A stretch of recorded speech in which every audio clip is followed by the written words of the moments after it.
La yu'minu ahadukum, kalian tak diakui sebagai orang beriman hatta yuhibba li akhih, sampai kau sayang kepada saudaramu ma yuhibbu li nafsih, sama seperti sayang pada diri sendiri. Inilah yang ditanamkan lewat puasa ini. Makanya orang yang besar pahalanya, man fattara shaiman, siapa yang menyiapkan buka puasa untuk orang yang berpuasa, kana lahu mithlu ajri shaim.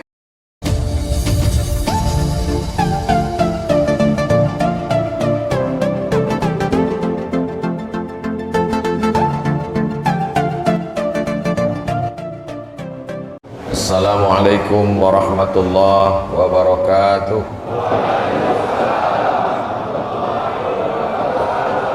Alhamdulillah wassalatu wassalamu ala Rasulillah Sayyidina wa maulana Muhammad ibn Abdillah wa ala alihi wa sahbihi wa man tabi'ahu wa mawalah. Subhanaka la ilma lana illa ma 'allamtana innaka antal alimul hakim. Rabbi syrah li sadri wa yassir li amri wa hlul 'uqdatam min lisani yafqahu qawli. Yang sama-sama kita hormati Ketua KNPI Kepulauan Riau, Ketua KNPI Kabupaten Karimun, yang mentaja acara ini beserta seluruh anak-anak muda yang luar biasa. Mudah-mudahan mereka termasuk anak muda yang diselamatkan Allah dari fitnah akhir zaman. Yang tua-tua tak saya doakan lagi karena malaikat maut sudah dekat. Di tengah kesibukan hadir juga bersama kita tokoh Provinsi Kepulauan Riau, Bapak Nurdin Basirun, alim ulama, cerdik pandai, tokoh masyarakat, encik-encik, puan-puan, tuan-tuan, yang besar tak diimbau gelar, yang kecil tak dapat disebut nama. Insya Allah semuanya dimuliakan Allah Subhanahu wa ta'ala. Amin ya rabbal alamin. Allahumma barik li ummati fi bukuriha, berikanlah berkah pada umatku orang yang paling awal bangunnya. Siapa yang paling awal bangunnya malam ini, dialah yang paling banyak dapat berkah hidup hari. Saya Pak Ustaz memang tak tidur-tidur malam ini, begadang. Kau kenapa tak tidur? Takut kehilangan sholat tahajud? Takut tak bisa subuh berjamaah? Bukan Pak Ustaz, karena ini saya dikena penyakit insomnia, tak bisa tidur. Tapi alhamdulillah begitu menengok Ustaz langsung tertidur. Begitulah tenangnya hati mendapatkan siraman rohani, karena memang itu janji Nabi sallallahu alaihi wasallam.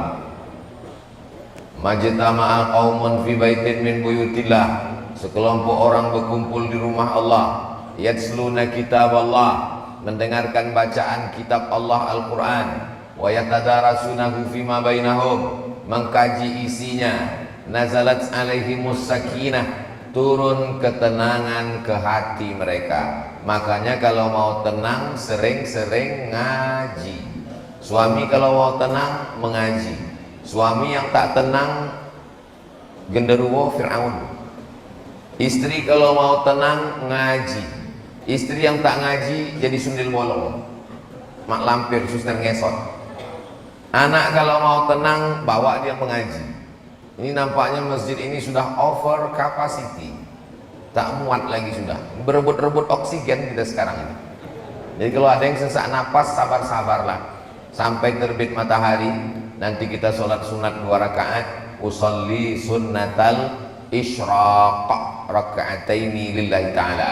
Yang belum pernah sholat sunat isyraq, laksanakan subuh ini. Yang sudah sholat sunat isyraq, mudah-mudahan istiqomah sampai mati. Syaratnya ada 4. Man shollat subha fi jama'atin, sholat subuh berjamaah. Summa qa'ada yadhkurullah, habis sholat subuh jangan pulang ke rumah, duduk berzikir mengingat Allah. Hatta tatul asyamsu, sampai terbit matahari. Terbit matahari jam berapa maghrib di Karimun? 6.20. Nah, berarti kita tausiah sampai 6.20. Tahan-tahankanlah. Yang belum pernah mendengar tausiah, itu tausiah itu dianggapnya penderitaan yang tak berakhir, dan ustadz dianggapnya pelengkap penderitaan. Nah, jadi kalau tertidur Pak Ustadz, datang, duduk, diam, dengar, mengantuk-ngantuk sedikit, insya Allah diampunkan Allah Subhanahu Wa Taala. Diaminkan pula. Diaminkan semua kebaikan, diaminkan Pak Ustadz. Kanat lagu ka ajri hajatin wa umrah, dapat pahala macam pahala haji dan umrah. Tamah, tamah, tamah, sempurna, sempurna, sempurna. Sebelum masuk bulan Ramadan, ini bisa kita buat 2 kali lagi. Hari Sabtu sekali dan hari Ahad besok sekali. Hari Senin, Selasa, Rabu, Kamis mungkin tak bisa karena sudah masuk kantor itu ini segala macam. Tapi nanti di bulan suci Ramadan paling tidak bisa dibuat 8 kali. Sabtu, Ahad, Sabtu, Ahad, Sabtu, Ahad, Sabtu, Ahad. Tak bisa 8 kali, 4 kali. Pengajian subuh sekaligus. 4 kali tak bisa, 2 kali. Sekali pun jadilah di bulan suci Ramadan. Sekali pun tak bisa. Dekat laut sini kan. Apa maksudnya Pak Ustaz? Terjun adalah ke laut. Apa guna dikasih Allah umur panjang, badan sehat kalau tidak dipakai untuk ibadah? Kau kenapa masih hidup sekarang? Kawan-kawan udah mati semua kena COVID. Kenapa kau hidup? Itulah Pak Ustadz, mungkin malaikat maut lupa. Mana ada malaikat lupa? La yastakhiruna sa'atan, tak dapat ditunda walaupun sesaat. Wala yastaqdimun, tak bisa mati itu dipercepat walaupun sesaat. Berapa banyak orang yang hidupnya susah mau cepat mati, bunuh diri di rel kereta api, live streaming pula. Begitu lewat kereta api tak jadi mati. Kenapa? Salah rel. Mau bunuh diri, diambil tali jemuran, diikatkan ke atap rumah, melompat dari kursi. Bukan dia mati, atap itu jatuh. Kalau tak mati, kata Allah, tak mati. Berapa banyak orang yang tak ada niat mau mati, mati. Menyampaikan khutbah, meninggal. Sedang tausiah, meninggal. Selesai tawaf, sholat di belakang makam Ibrahim, meninggal. Masalah mati tak usah terlalu dipikirkan, karena semua kita akan mati. Yang kita pikirkan apa bekal sesudah mati menghadap Allah Subhanahu wa Ta'ala. Insya Allah kalau kita istiqamah, Allah berikan kita husnul khatimah, mati dalam keadaan la ilaha illallah Muhammadur Rasulullah sallallahu alaihi wasallam, kalimat haqqin 'alaiha nahya, dengan itu kita hidup, wa 'alaiha namutu, dengan itu kita mati, wa biha nub'atsu, dengan itu nanti kita akan dibangkitkan di padang mahsyar ma'al habibil mustafa fi jannatikal ula, bersama Nabi Muhammad sallallahu alaihi wasallam. Bapak Ibu jamaah sekalian yang dimuliakan Allah Subhanahu wa Ta'ala, tidak ada yang bisa menceritakan tentang lapar secara sempurna dan seragam. Kalau kebetulan ada Bapak Ibu guru, boleh dites. Kalau kebetulan ada direktur perusahaan, bisa dicoba nanti siang.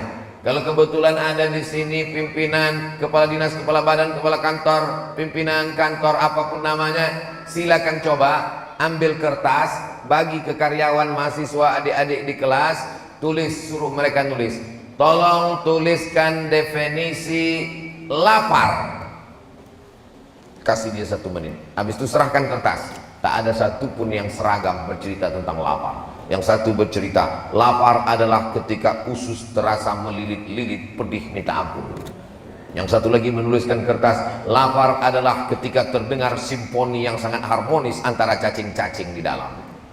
Lapar adalah karena rasa lapar tak bisa dideskripsikan, karena lapar tak bisa diceritakan, lapar tak bisa diungkapkan dengan kata-kata. Lapar menurut etimologi, lapar menurut terminologi, lapar menurut pakar, tak bisa. Diadakan seminar internasional, judulnya membahas tentang kelaparan Afrika, yang mengadakan PBB, Persatuan Bangsa-Bangsa, UN, United Nation, tapi ternyata tak melahirkan apa-apa. Kenapa? Karena narasumbernya kenyang, panitianya kenyang, peserta seminarnya kenyang. Orang kenyang tak bisa bercerita tentang lapar. Tapi insya Allah subuh ini merasuk ke hati kita tentang lapar. Kenapa? Karena belum ada yang sarapan. Cuman memang orang yang lapar ini susah menangkap pengajian. Nah, jadi kalau agak kurang nangkap subuh ini, saya maklum. Tapi insya Allah nanti bisa diulang balik sesudah kenyang.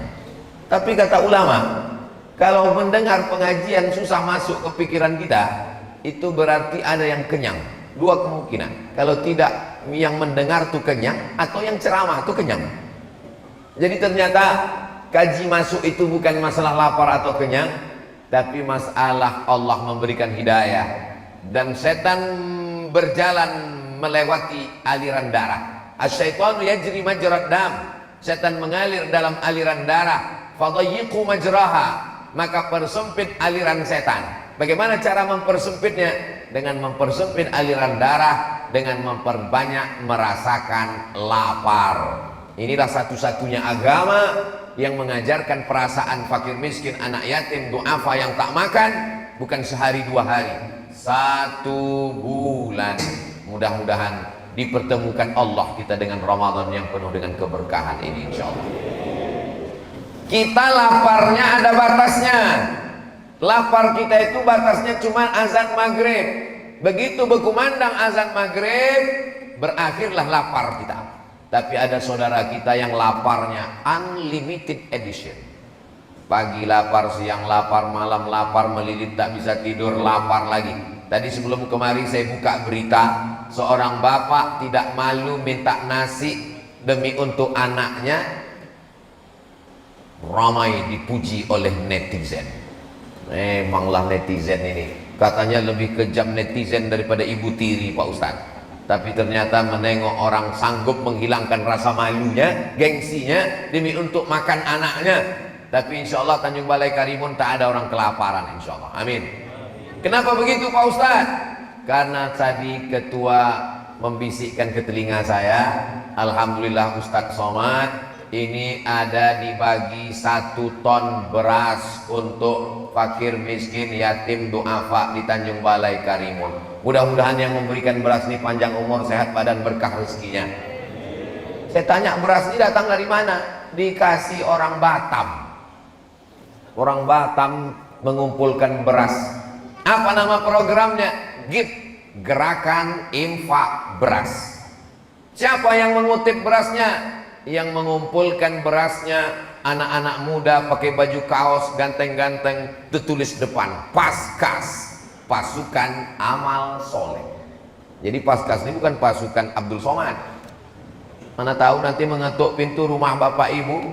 Tapi mereka hanya sanggup ngasih beras 1 bulan ini saja, 1 ton. Bulan depan malulah kita sama orang Batam, mereka pula mengirim beras kemari. Kalau bisa kita sendirilah yang berbagi beras. Beras dari Karimun untuk orang Karimun, beras dari Balai, Tanjung Balai untuk masyarakat kita. Siap? Bisa?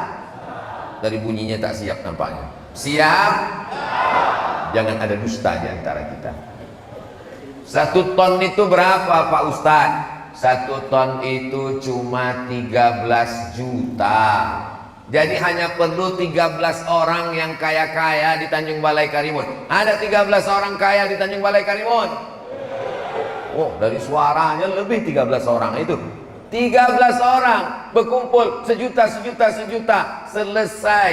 Oh, Pak Ustadz, kalau 13 orang ini Pak Ustadz pun banyak juga tanggungan dia. Dipecah lagi. 100.000 1 orang, 100.000 1 orang, 130 orang, hanya 100.000. Ada 130 orang yang siap ngasih 100.000? Makin sedikit suaranya. Tak mungkin orang Tanjung Balai Karimun yang kaya-kaya dibukanya matanya, terhampar luas laut sejauh mata memandang, ikannya segar-segar, memandang ke belakang gunung, tanahnya subur, gemah ripah loh jenawi, tongkat dan batu jadi tanaman, untayan zamrud katulistiwa. Nikmat yang besar ini kita mesti syukuri dengan berbagi. Itu Pak Ustadz 130 orang, kalau 1 orang 100.000. Tapi program infak beras GIP tidak memberatkan orang. Berapa dia minta? Sehari 1.000 rupiah. Kalau sehari 1.000, sebulan berapa? 25.000. Loh, kalau sehari 1.000, sebulan 30.000. 30.000 lah Pak Ustadz, 25.000. Karena tanggal merah tidak dihitung, guys. Tanggal merah 0, hanya 1.000 sehari. 1 bulan 25.000. yang bisa langsung transfer banking, langsung ke gerakan infak beras. Yang tak sanggup, datang Paskas mengetuk pintu rumah. Paskas tak begaji, bajunya Paskas, topinya lelahku lillah. Pakai sepeda motor, minyaknya dia tanggung sendiri. Dia mengambil, mengutip dari rumah ke rumah 1.000, 2.000, 10.000, terkumpul, dibelikannya beras. Mereka yang mengutip, mereka yang mengumpul, mereka membagikan. Beras orang Tanjung Balai Karimun tidak dibawa ke kota Pekanbaru. Oh, begitu kaedahnya ya.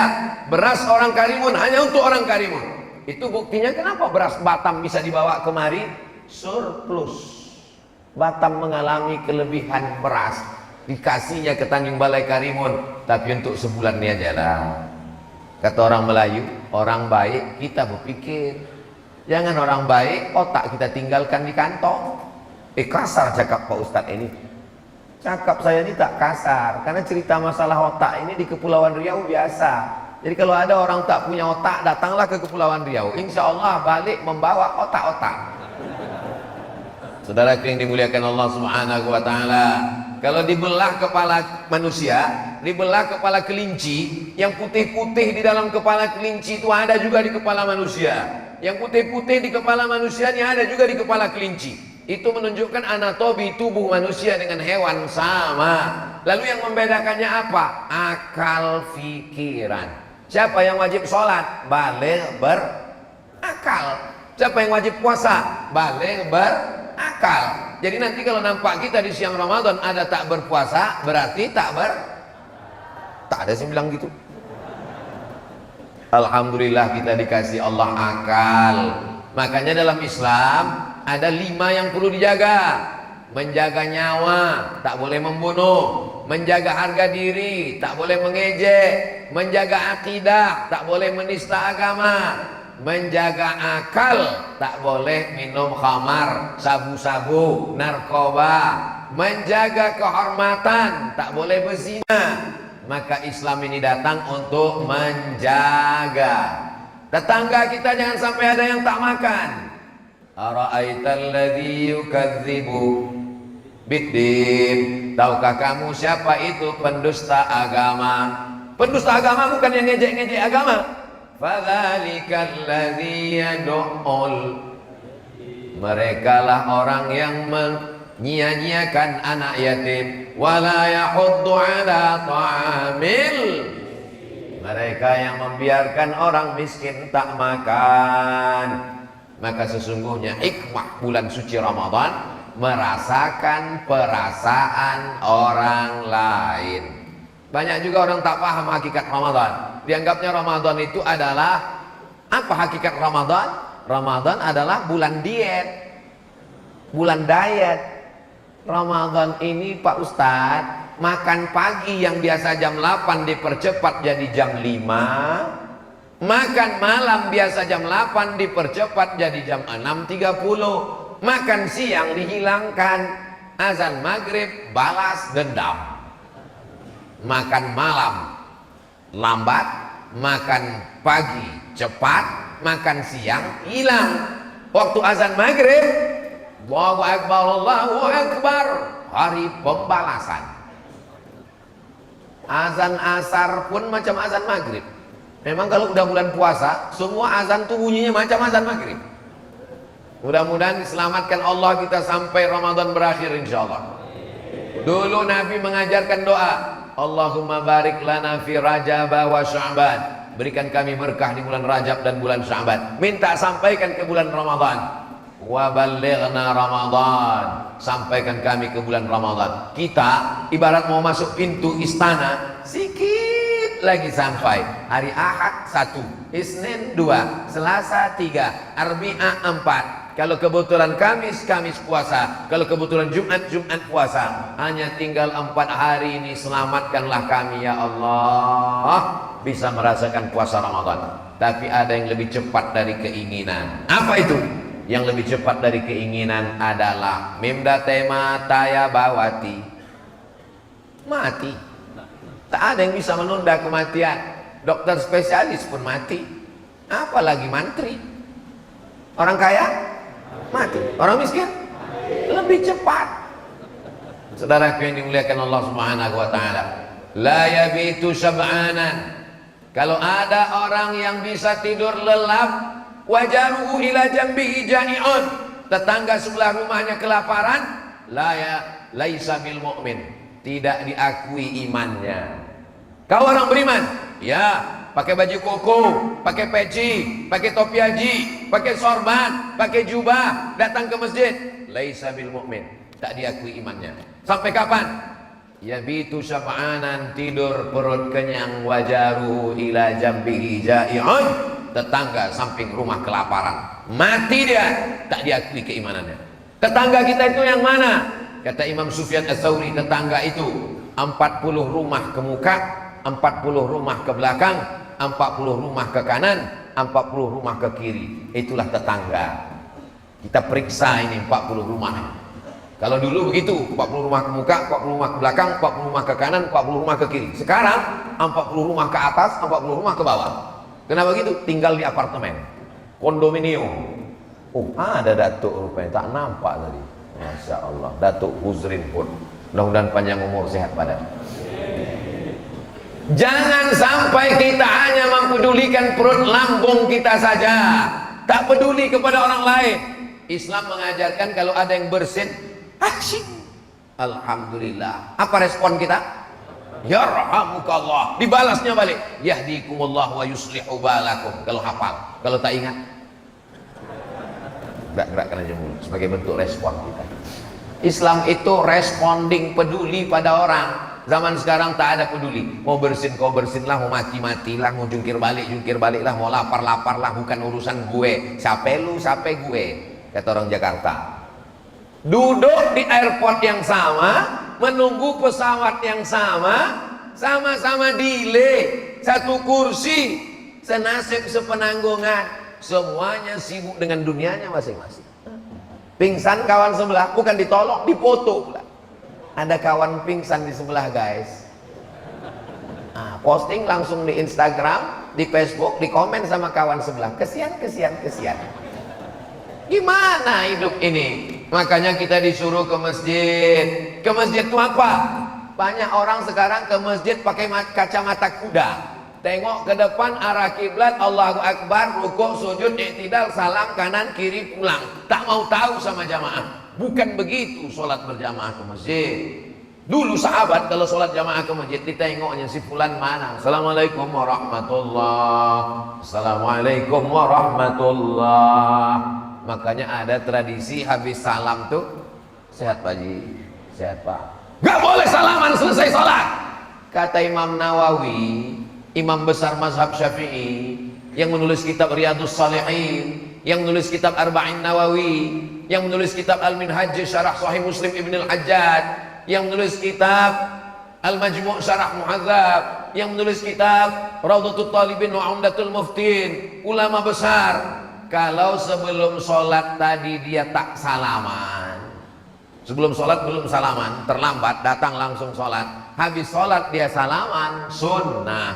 Karena bersalaman itu sunnah. Sebelum sholat udah salaman, habis sholat salaman lagi, hukumnya mubah. Kalau belum salaman, sunnah. Kalau sudah salaman, mubah. Yang tak boleh itu sedang sholat tuh salaman, itu tak boleh. Sehat itu. Jadi masalah salaman selesai sholat itu bentuk kepedulian kita.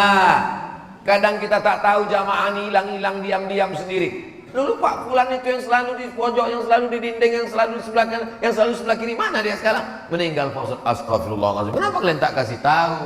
Padahal kita satu grup WhatsApp, padahal sama-sama friend, padahal sama-sama follower. Kenapa kita tak ada peduli, care? Mana rasa kepedulian kita? La yu'minu ahadukum, kalian tak diakui sebagai orang beriman hatta yuhibba li akhih, sampai kau sayang kepada saudaramu ma yuhibbu li nafsih, sama seperti sayang pada diri sendiri. Inilah yang ditanamkan lewat puasa ini. Makanya orang yang besar pahalanya, man fattara shaiman, siapa yang menyiapkan buka puasa untuk orang yang berpuasa, kana lagu mithlu ajri shaim, dia dapat pahala macam orang yang puasa. Cobalah tengok di Masjid Nabawi. Masuk kita ke Masjid Nabawi, berlomba-lomba anak-anak kecil menarik tangan kita. Haji, haji, haji, haji, haji, haji. Buka puasa haji, menarik tangan. Panjang umur, sehat badan, mudah-mudahan kita bisa berpuasa di Makkah, Madinah. Nanti dalam acara program Ramadan bersama, insya Allah, amin. Ongkos tanggung masing-masing. Kecil bunyi amin ini. Ini menunjukkan mereka ingin mendapatkan pahala buka bersama.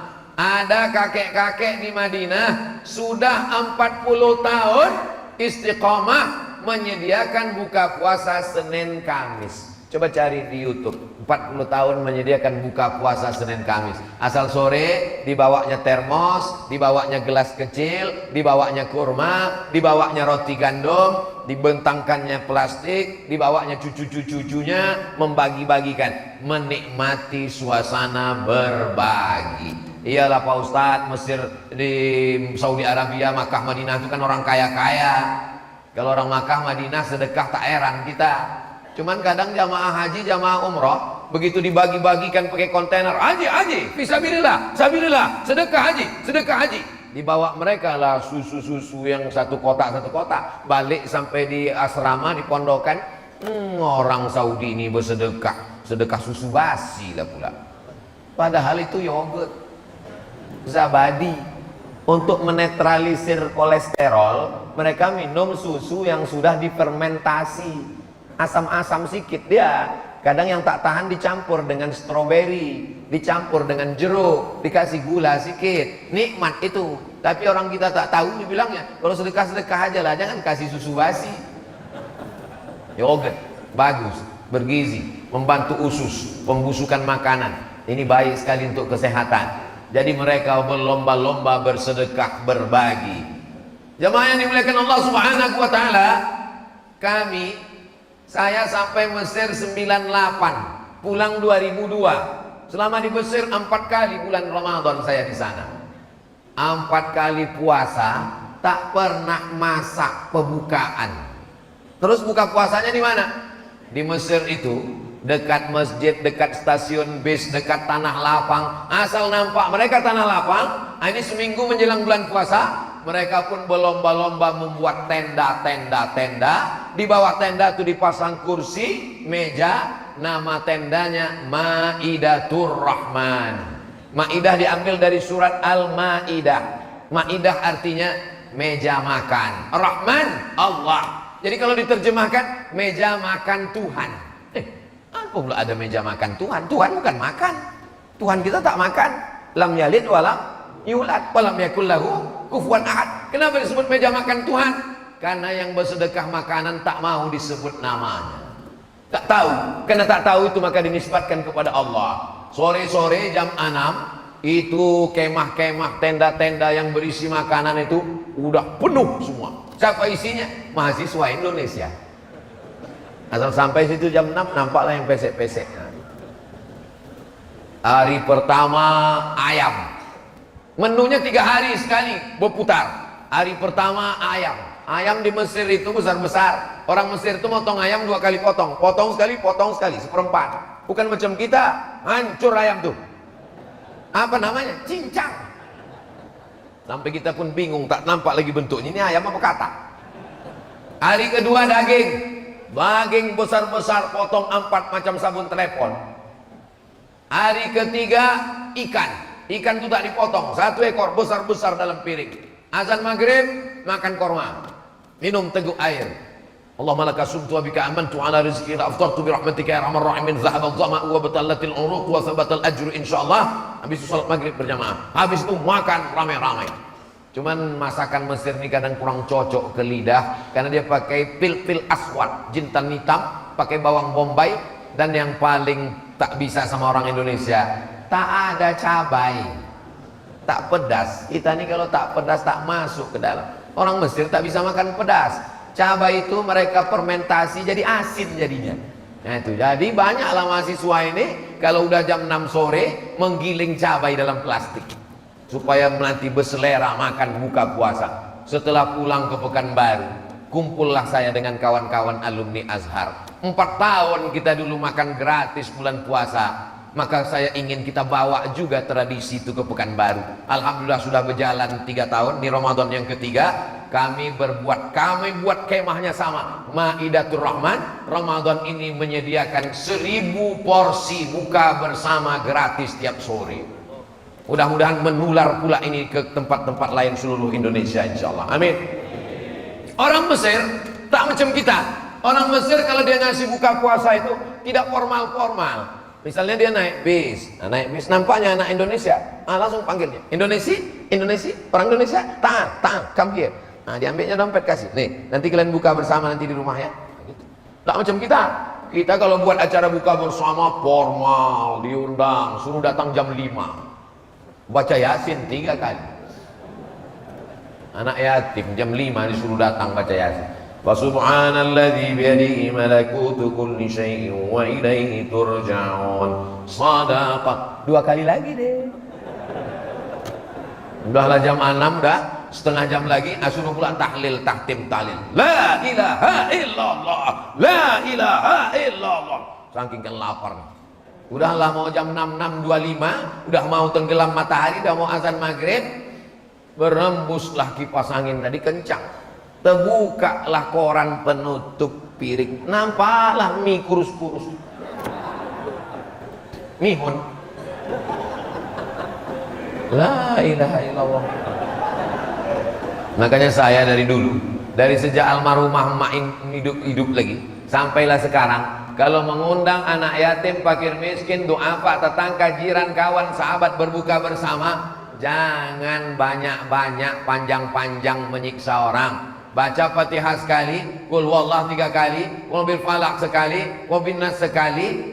Kirimkan untuk almarhumah, berdoa, makan. Karena undangannya undangan makan. Kenapa menyiksa orang? Kalau kita mau menghadiahkan, baca Quran tuh, hatamkan sehatam Quran bulan Ramadan, hadiahkan ke almarhumah. Ini menjadi pelajaran. Banyak pelajaran saya ambil di Mesir. Ada orang kaya namanya Muhandis Abdus Salam, tiap bulan memberikan bantuan. Waktu itu krisis moneter. Ustadz Haruna Hasim sampai ke Kairo tahun 1992. Kakak kelas saya. Saya sampai 98. Malang tak dapat ditolak, untung tak dapat diraih. Datanglah krisis moneter 97-98. Indonesia sudah menyiapkan pesawat Hercules untuk menjemput mahasiswa Indonesia yang ada di Kairo. Kenapa dijemput pakai Hercules? Karena Hercules tak ada kursinya di dalam. Pesawat Hercules itu tak ada kursi. Itu untuk terjun payung sama perang. Itulah menjemput mahasiswa Indonesia supaya bisa duduk ramai-ramai di dalam lesehan. Apa kata orang Mesir? Selama kami hidup, tidak boleh ada anak Indonesia satupun yang pulang. Waktu itu yang jadi duta besar Indonesia di Kairo adalah Bapak Dr. Hasan Wirayuda. Lalu saya pun berjumpa dengan beliau di rumah Bapak Gubernur Banten, karena kebetulan Gubernur Banten itu adik kandung beliau. Pas acara makan di situ, Ustaz Somad, nanti Pak Dubes datang. Oh senang sekali, saya mau silaturahim, lama tak jumpa sejak pulang dari Kairo. Begitu jumpa, apa kabar Pak Hasan? Alhamdulillah sehat Ustaz Somad. Bapak kan pernah jadi dubes di PBB New York, betul. Bapak pernah jadi dubes di Amerika, di Eropa, betul. Bapak keliling dunia, iya. Mana negeri yang paling Bapak berkesan? Yang saya paling berkesan Mesir, Ustaz Somad. Kenapa Mesir? Mesir bukan negara maju, Mesir bukan negara kaya. Mesir dengan kesederhanaannya. Apa yang membuat Bapak berkesan? Waktu krisis anak Indonesia mau dipulangkan, saya keliling meminta bantuan orang Mesir. Tiba-tiba datang seorang anak muda, Ustaz Somad. Anak muda ngasih uang. Jangan ada anak Indonesia yang pulang Pak Dubes, ini bantuan dari saya. Lalu saya panggil Intel, tolong cek, ikuti anak muda nih, mana dia, siapa dia? Diikuti anak muda, ternyata pedagang buah pinggir jalan, Ustaz Somad. Datang orang Mesir ke kedutaan Republik Indonesia di Aisyah Al-Temuria, Kairo. Apa kata dia? Pak Duta Besar, saya tidak kaya, saya cuma punya mesin fotokopi di pinggir jalan. Tapi kalau anak Indonesia datang mau fotokopi, gratis. Peduli. Jadi kalau ada orang mengatakan pernah dia ke Mesir, apa Mesir itu negeri Fir'aun? Karena kebetulan yang jumpa Fir'aun itu Fir'aun juga. Sesama Fir'aun yang satu circle ya. Tapi kalau dia orang baik, insya Allah berjumpa dengan orang baik. Mana buktinya? Nih, sesama pejuang subuh berjumpanya waktu sholat subuh. Maka jangan heran, kenapalah kawan aku nih pemabuk semua Pak Ustadz? Karena kau mabuk, sakau. Masa lalu, siapa yang tak pernah punya masa lalu? Semua orang pernah masa lalu hitam kelam. Tapi insya Allah diterima Allah taubat kita dengan taubat nasuha. Apa tanda taubat kita diterima Allah Pak Ustadz? Ada perubahan. Sebelum hijrah orangnya pelit, bin bakhil, bin medit, bin kikir, bin kedekut, bin apa lagi? Ya? Tangkai jering, tangkai jengkol, pelit minta ampun. Kalau makan sama dia di rumah makan, sampai waktu membayar pura-pura mencret ke belakang. Inilah orang yang paling pelit. Kenapa? Duit dia jangankan dimakan orang, dia sendiri pun tak mau memakan duit dia. Itu kan parah itu. Pagi-pagi pulang utang, peras keringan banting tulang, kepala jadi kaki, kaki jadi kepala, tulang langgang lintang pukang. Duit dia pun tak mau dia makan. Duit orang juga dimakannya. Duit dia disimpannya di bank, gaji utuh tak pernah keluar. Untuk siapa? Untuk dokter spesialis. Duit yang tak dikeluarkan itu akan keluar juga dengan caranya sendiri. Tak ada angin, tak ada hujan, datang diabetes meletus, datang asam urat, datang asam lambung, datang macam-macam penyakit. Ini kenapa semua penyakit yang disebutkan Ustadz Somad ini ada di badan aku? Jangan-jangan dia dapat bocoran ini. Saya ceramah tak ada menyindir, tak ada nyinggung perasaan orang. Kalau kebetulan sama yang saya cakapkan ini dengan keadaan jamaah, itu hanya kebetulan saja. Nanti dibuatkan di bawah kalau diupload di internet. Kebetulan kalau terjadi yang diucapkan Somad tidak ada unsur kesengajaan, hanya kebetulan saja. Mendengar ceramah Ustaz Somad jangan tersinggung, karena beberapa yang tersinggung pulang langsung meninggal. Saudaraku yang dimuliakan Allah Subhanahu wa taala, orang yang pelit, tak ingat mati, tangkai jering, maka sesungguhnya kalau dia mati, harta yang ditumpuk itu tinggal. Memang ada sifat manusia macam ini. Jama'a malau wa'ad dadah, kerjanya jamaah mengumpul, wa'ad dadah menghitung. Sampai jam 2 malam pikirnya menghitung, mengumpul, menghitung, mengumpul, menghitung, mengumpul, menghitung, mengumpul, mati tak membawa apa-apa.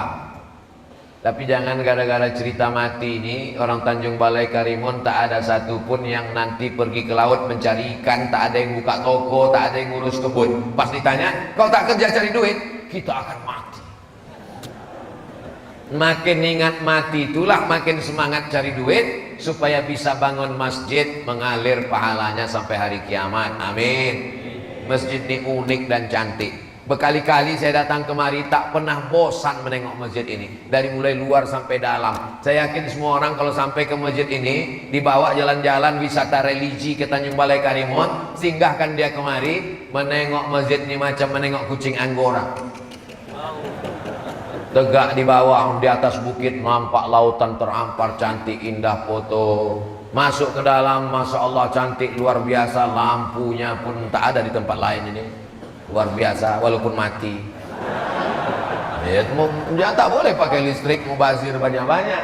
Masjid ini cantik, small, tapi manis luar biasa, penuh sampai ke bawah, lantai 2. Tradisi orang Melayu, rumah bertangga berlantai 2. Ini menggabungkan kombinasi arsitektur yang cantik. Islam ini innallaha jamilun, Allah maha indah, yuhibbul jamal, dia suka keindahan. Jadi kalau ada orang bajunya bagus, sendalnya bagus, kendaraannya bagus, rumahnya bagus, boleh apa tak boleh?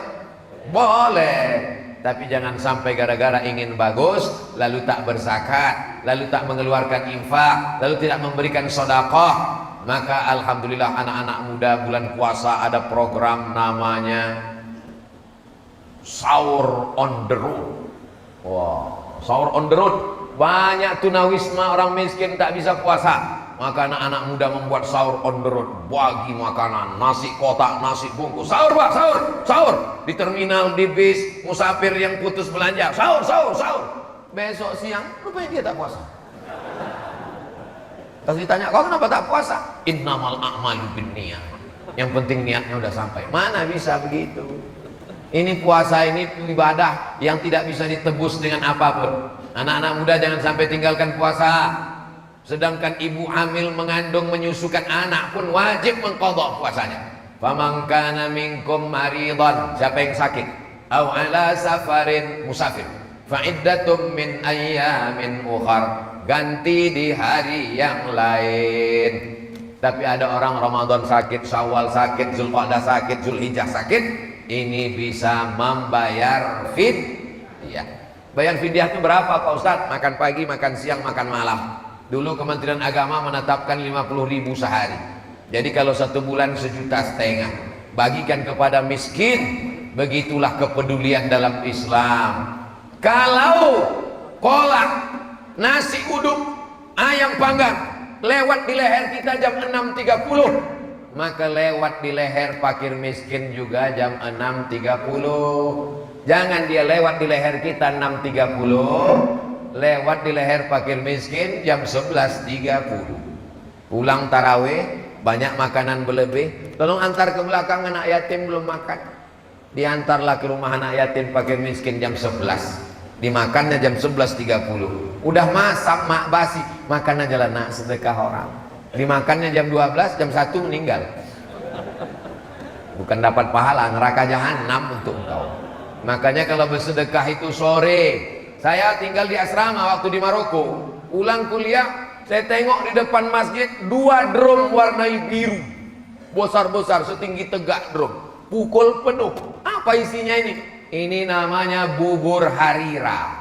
Jadi kalau di Mesir ada tradisi Maidatur Rahman, kalau di Maroko ada tradisi berbagi bubur harira. Orang kaya di Rabat Maroko mengirim 2 tong besar untuk kami buka puasa. Habis itu saya pindah ke Malaysia. Di Malaysia ada pula bubur lambu. Di Medan Masjid Raya ada pula bubur apa namanya itu? Bubur pedas namanya. Bubur macam ada kacangnya ada. Ada pula di 10 Muharram bubur Asyura. Kenapa bubur? Kalau saya memang untuk buka puasa tuh suka bubur. Kenapa? Tak panjang proses mengunyahnya. Kanan kiri gol langsung. Usus kita tak berat. Yang manis-manis. Makanya dianjurkan jangan es. Memang maunya tenggorokan ini es. Tapi kalau sudah masuk dia radang tenggorokan, batuk, berdahak, nanti terganggu ibadah kita. Baca Quran, flu, batuk, jaga kesehatan. Bagusnya seperti sunnah Nabi, minum seteguk 2 teguk, masukkan kurma sebutir, 3 butir, 5 ganjil. Alhamdulillah saya udah kenyang Pak Ustadz. Udah 3 tadi masuk Pak Ustadz. Sunnah Pak Ustadz, 3 butir, 3 kotak Pak Ustadz. Hawa nafsu ini luar biasa. Maka di bulan Ramadan kita diingatkan tentang hawa nafsu. Di siang Ramadan, laut itu, kalau ada orang di Tanjung Balai Karimun ini tegak di depan Masjid Baitur Rahman, tegak di depan Masjid Baitur Rahman menengok laut, itu ditengoknya itu macam cincau. Tinggal ngasih santan aja ini kata dia. Tapi begitu azan maghrib berkumandang, Allahu Akbar, Allahu Akbar, masuk 2 teguk air. Mana hawa nafsu siang tadi? Islam mengenalkan hawa nafsu tidak berteori. Islam mengenalkan lapar tidak berteori. Rasakan, laksanakan. Kalau lapar menyentuh lambung, buka puasa nasinya membumbung. Tapi kalau lapar menyentuh hati, ringan tangan berbagi. Hanya 520 orang bersedekah sehari 1.000 rupiah di Tanjung Balai Karimun, terkumpul 1 ton. Saya yakin dan percaya penduduk kota Tanjung Balai Karimun 174.000 orang. Kalau 1 orang aja ngasih 1.000 rupiah, banyak. Dibelikan ke beras, berenang kita dalam beras, berenang sambil minum beras. Saudara yang dimuliakan Allah Subhanahu Wa Taala, sampai kita jam 6.20. Sekarang kita sholat sunat isyraq 2 rakaat. Usolli sunnatal isyraq raka'ataini lillahi ta'ala. Mudah-mudahan kita istiqomah insyaallah. Di akhir majelis mari kita berdoa kepada Allah. Mudah-mudahan Allah berikan kita kesehatan zahir dan batin. Dibukakan Allah pintu rezeki, bisa kita mensupport program gerakan infak beras, sehingga bulan depan tidak lagi mengharapkan dari Batam tapi dari kita sendiri berbagi. Ala hadhihi niyah, untuk niat yang baik ini Al-Fatihah. A'udzubillahi minasyaitonir rajim. Bismillahirrahmanirrahim. Alhamdulillahi rabbil alamin. Arrahmanir rahim. Maliki yaumiddin.